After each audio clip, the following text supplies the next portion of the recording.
online manipur YouTube channel as we engage ba mayam pum nang po mo kahna taram nok seri han badam na maru iba paw am update thamjage lan khamna ba lakli central forcing na info manung da tawning bada tawre BSF version amana second lambi da makhoi da tongna ba piba bus amada nongmai maru kunlom kapsin khre more da mamai chaplaba ku kila lahu basing ke attack handri additional SP na lusing ba area domination patrolling party da nongmai kapsin lakhre Myanmarda Chensinkhiba Kuki Millitantsing Millitary Juntagi Lanmeesingna Leptana Hatli Sinam Khulmaya Kuki Millitansing passenger gari sing athing bapirakre more da irang kangkhalak padagi Myanmar laingak na Indo Myanmar ngamkhai sil tawsin khre Churasanpur da yuwa hakre Manipur da hidak mana sijinabagi fattaba hainabi yamna henkalakle Minister Ranjan College of Nursing Lafempat ki taragani choichuba mapok kumon thorom pangthok pagal loina na mahiroi sing wasak lokre SDPO Anand Kumar da khud tha kibadu Manipuri lenghak ta khud tha pani Woi Joy Kumar Kuki MLA tarana Manipuri police pur lan uhanna bhon ragli basi achum banate Myanmar macha amadagi lupa crore ani henbagi heroine fare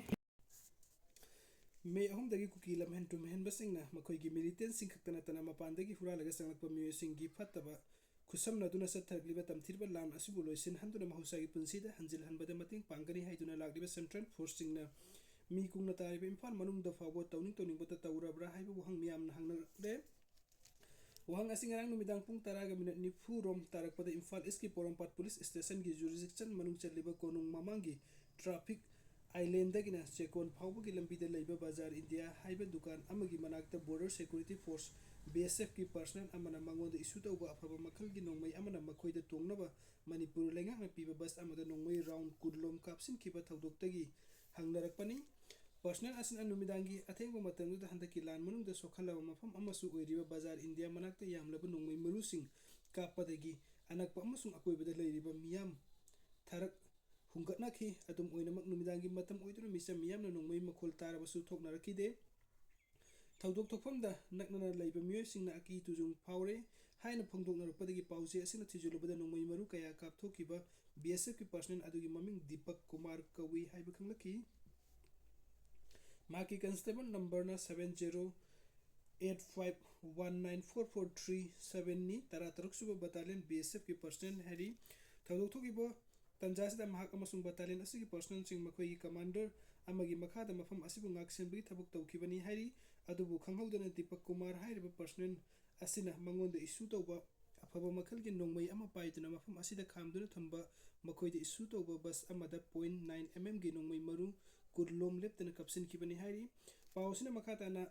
haibada mahakna nongmai maru kudlom kapsin kiba bus asibu thawro kiba driver gi mamingna MD chawbo kawi hairi mahakna bus asi tamna yamlaba nongmai maru sing kapsin krabusu driver yauna miyoi amata asok apan yaw kide hairi adubu pausi asina makatana thawdok asi matau karamna thokibano haiduna thijelubada mahakna makhoibu command toroplibu officer amaga gi marakta ningai sangdanaba thorakpadagi thawdok asi thokibani haina awangba thaki source amana pungtoraki aduga thawdok tokfamda BSF ki DIG commanding officer yauna Imphal East district ki police ki SP masamaksu laktuna yengsilki hairi thawdok asigi matangda BSF ki maikaidagi nongmai maru kaya kapthokluba personnel asigi mathakta report amasu porompat PS ta pisin kre hairi panbe abadi manipur da me hom dagi kangluk masel gi lan hawrakhiba ikuidana lakiba rapid action force RAF ki personnel kharna su second area da dukan ama mai thana ba hotnarami haibagi wahau da chenaba personnel sing service tagi suspend tawkhiba thabuk laikhrabani matungda RAF ki atopa personnel singna moirangkhom area da gari kaya thugairambagi thawdok su thokrabani more da mamai chaplaba Kuki lalhubasing ki attack 100 additional SP na losing area domination patrolling party da nongmai kapsi lakre thawal amasung kaksing da coping operation cha thaki Bishnupur district ki Shantipur da bunker ama thugai ki mamang thagi kuntra ama thoide Kuki Millitantsing na SDPO singtham Anand Kumar bunongmai na kaptun hat kiba amasung sinam khul manakta ambush toroktuna police personnel ahum sokan kiba thawdok ki matungdagi ahenba state force na central forcing ga kusam naduna joint operation cha tharpadagi more amasung Myanmar ga taina bungam khaida operate tawramkhiba Kuki Millitantsing mamai chaplabasu state force ta khud thabadi leptri ngasi ayuk pung taraga minute ni furom tarakpada additional SP wangkhombam okramsana lusingba commando singi team amana new more church mana ki junction amada gari masada lakhiba Kuki Militant anina state force tamna nongmai kapsilaki thawdo asigi pawna haibada ngasi ayuk pung tara rom tarakpada Kuki Millitantsing na more ki inspection banglo IB da leirikliba state force ki post attack tawnaba thawrang tawre haiba paw ama phangki hairi paw asi phangbaga panthadana post asida leirikliba additional opus wangkhomba okramsana luchingba commando gi team manga gi personnel sing security coverage ki damakta more gi cell george school leiba lambi romda ayuk pung 10 minute kunrom tarakpadagi area domination patrolling ADP chathaba hawrakibani hairi team asina new more church manakta leiba junction ama yausilakpada gari masa tungtuna lakiba mioi ani frisking amasung checking tawnabagi damakta khamnana haiki police na makoi ani bu lepnana laurubada makoi ani na gari masa adu khambagi mahutta integrated check post ICP taba yaba lambi romda mamai leiduna thौखिबनी लोइना commando personnel सिंग तमना नोंमै मसा सिजना दुना मरु अनि कापसिलखिबनी हाइरि मखोइना कापलखिबा नोंमै मरु अनि अदुगी मनुंगदा अमदि कमांडो सिंग बुलेट प्रूफ गाड़ी अमदा पानखि अदुबु पर्सनल अमता अशोक अपन याउखिदे हाइरि कुकी मिलिटेंट अनि अदुना नोंमै कापा हौरकपदगी मखोइ बुले फलगा फानबगी दमकता कमांडो पर्सनल सिंग माइकैदगी नोंमै मरु निपान ब्लैंक फायर तौखि अदुम ओइनमा कुकी मिलिटेंट अनि अदुना खामलमदना मखोइ अनिना तोंगलखिबा गरी मसा अदुगी स्पीड कान खलगा थौदुना चटखि अदुबु लंबी मते खरा चलबा मतुंगदा मखोई गरी मसा अदु एक्सीडेंट थोकपदगी मफम अदुदा गरी मसा अदु हुंदोकलमलगा मनाक नकपदा लैबा युमसिंग फावरगा सेनखिबनी हाइरि कमांडो पर्सनल सिंगी माइकैदगी मखोई अनिगी खुंगुल लिबदा मखोइना हुंदोकलंबा गरी अदु सिस तौखि गरी मसा अदुगी रजिस्ट्रेशन नंबर गरी हुंदोकलंबा मफम अदुगी अकोइबदा लैबा युमसिंग अमदि लंबीदा चलंबा मियोइसिंगदा कमांडो पर्सनल सिंगदा थीबो हुंबगी थबक चथगी अमसुंग चेक तौखि अदुम ओइनमक नोंमै कापसिलमलिबा कुकी मिलिटेंट अनि अदु मफम अदुदगी नानथोक्तुना सेनखिबदगी फाबा फंखिदे अदुबो मखोइना सिजनरंबा गाड़ी मचा पी मनाक्तसु सखंगदबसिंगना नोंमै कापलखिबा थौदोकि मतुंगदा म्यांमार लाइंगाकना लौखलकपा अनौबा सेक्शन थारवांगी मनुंग चना म्यांमारगी सगाइंग रीजन की नंफालों कैथेनदा फाउनरिबा मोरे गेट नंबर 1 अमसुंग गेट नंबर 2 थिंजिनदना सिल तौखिबनी ngasiदगी गेट अनि सिदा मियोय अमता सथोक ससिन तौहनकिद्रे हाइरि पनबा याबदि मोरे टाउन अमसुंग अकोइबा मफमसिंगदा कंबाइंड फोर्सना जॉइंट ऑपरेशन सथरकपदगी म्यांमार रोमदा चेंसिनखिबा कुकी मिलिटेंट खरसु म्यांमार लानमीगा खुथोकनबदा हाटख्रबनी हाइरि मोरे इरांग कंखलकपदगी म्यांमार लांगंग इंडो म्यांमार ngamखि सिल तौसनख्रे ममंग थागी तांग कुट्रागा मथोइदे मोरेद SDPO सिंगथाम अनंत कुमार नोंमैनि कापतुना हाटखिबा अमसुंग स्टेट फोर्स एम्बुस तौरकपदगी पर्सनल अहम सोखिबा थौदोकि मतुंगदगी बॉर्डर टाउन असिदा हेन स्टेट फोर्स थमजिनदुना सेंट्रल फोर्स की पर्सनल सिंग कंबाइन ऑपरेशन सथरकपगा लोइनना ngasisu इंटीग्रेटेड चेक पोस्ट मनाक्ता नोंमै कापगी थौदोक थोक्सिलकपदगी म्यांमार लैंगाकना इंडो म्यांमार बॉर्डर सिल तौसनख्रे हाइना पाउगी एजेंसी अमना रिपोर्ट तौरगली रिपोर्ट असना हाइ ngasi मोरेगी ICP मनाक्तसु सखंगदबसिंगना नोंमै कापलखिबा थौदोकि मतुंगदगी म्यांमार लाइंगाकना लौखलकपा अनौबा सेक्शन थावरांगी मनुंगसना म्यांमार गी सगाइंग रीजन गी नंफालों कैथेलगा फाउनरिबा मोरे गेट नंबर 1 अमसुंग गेट नंबर 2 थिंगजिनदुना सिल तौखिबनी ngasiदगी गेट अनिसिदा मियोय अमता चंगथोक जंगसिन तौहनकिद्रे हाइरि पनबा याबदि मोरे टाउन अमसुंग अकोइबा मफमसिंगदा कंबाइन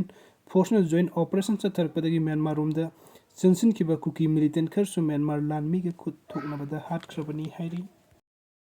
अदुगा मथंगी अपडेट असना म्यांमार मसा अमदगी लुपा करोड़ अनि हेनबगी हीरोइन फारे असम राइफल्स ना मिजोरम की एक्साइज एंड नार्कोटिक्स डिपार्टमेंट की ऑफिशियल सिंग खुसम नदुना सत्तकीबा माई पाकलब ऑपरेशन अमदा मालिम की कैथेन लुपा करोड़ अनीगा 0.06 रोम की ममन ओइगदबा मयोम कुनमरी रोम द हाफ्तुना पुरखिबा हीरोइन ग्राम सनीगा मौद्रागा मंगा 0.28 फारे हाइरि एजेंसी की पाउना हाइबदा हीरोइन सिंग असि कंबाइन टीम असिना फंगबा अखनबा अमदगी मतुंग इन मिजोरम की चंपाई डिस्ट्रिक्ट की मनुंगचनबा लंगसाम एरिया द थीहुंबगी थबक सथबदा फाबनी हाइरि ड्रग्सिंग असि के कोनना फारबा म्यांमार मसा अदुगी ममिंग एनसोम मंगा सही कुंट्रागो हुंदोइ कवी हाइरि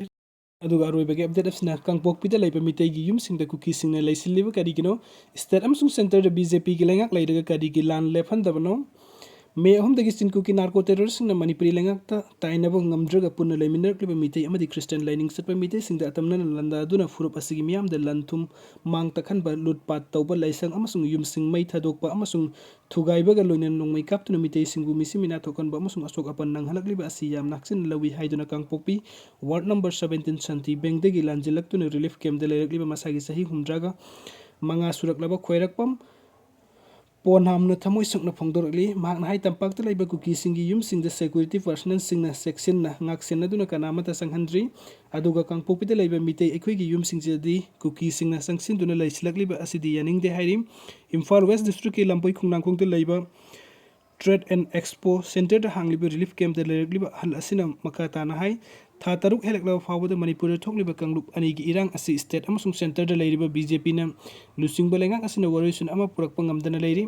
थौदोक असिमक यानिंगदे अखोइदि रिलीफ कैंप लेइबबुदि इसागी युमद चंगदुना लेइबगा चंपुट कक्तंग चारबसु हिंगबा पामी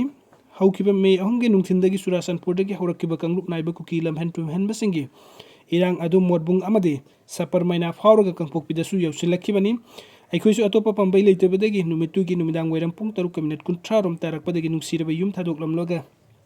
थावाई हिंगनबा इचा इसु सिंगा पुन्ना लांजिलखिबनी अखोइना अहानबदा कंपोकपि पुलिस स्टेशन चंगजफम लौनबा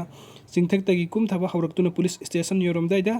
टॉर्च लाइट पायरगा यामलबा कुकीसिंग लाकपा उबदगी अखोइ अमुक हन्ना चिंगथक्ता चिंगखतुना नुमिदांग